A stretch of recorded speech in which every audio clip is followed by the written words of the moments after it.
की बात में सबसे पहले बात करेंगे एल्विश यादव की।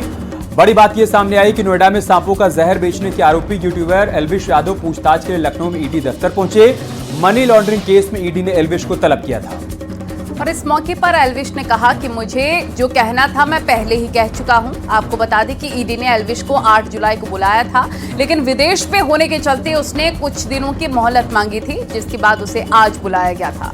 एल्विश पर नोएडा में सांपों के जहर की तस्करी के आरोप में एफआईआर भी दर्ज किया गया था और ईडी ने भी इस पूरे मामले में मामला दर्ज किया था। इसी के तहत लखनऊ में बुलाकर उसे पूछताछ की। एल्विश अपने पक्ष में क्या कहना चाहेंगे आप?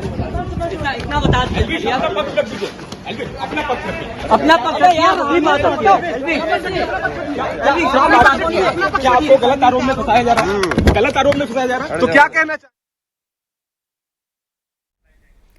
तो पत्रकार लगातार सवाल करते रहे एल्विश से कि आप अपने बचाव में क्या कहेंगे, आपका क्या तर्क है। इस पर एल्विश ने चुप्पी साध ली। किसी भी सवाल का कोई भी जवाब एल्विश ने नहीं दिया। और लखनऊ से हमारे सहयोगी राजू इस वक्त हमारे साथ जुड़ चुके हैं। राजू, बताइए क्या जानकारी, पूछताछ के दौरान कौन कौन से सवाल एल्विश के सामने रखे गए और उन सवालों का उसने क्या जवाब दिया?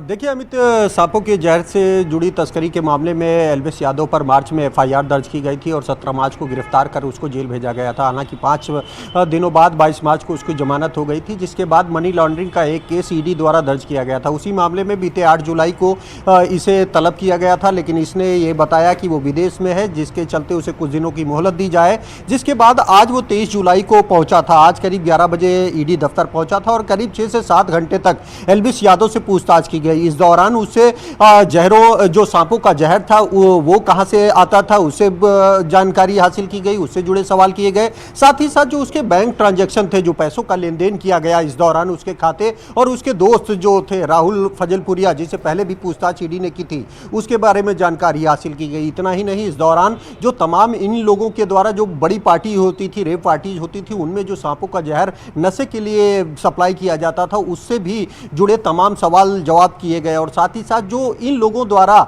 चाहे वो बड़ी बड़ी महंगी लग्जरी गाड़ियां हो, वो कहां से आई, वो किन के द्वारा खरीदी गई, किस तरह से पार्टी का आयोजन किया जाता था, किस तरह से पूरा नेक्सस चलता था और कौन कौन लोग इस पूरे नेक्सस से जुड़े हैं, इससे जुड़े ईडी ने करीब 100 सवाल एल्विश यादव से किए। हालांकि जो हमारे सूत्र बताते हैं वो लगातार एल्विश यादव एक के बाद एक गुमराह करता रहा, सवालों का गोलमोल जवाब देता रहा, जिसके आधार पर ईडी ने इसे फिर एक हफ्ते बाद यानी कि 30 जुलाई को एक बार फिर से इसे बुलाया है। एक बार फिर ईडी बहुत बहुत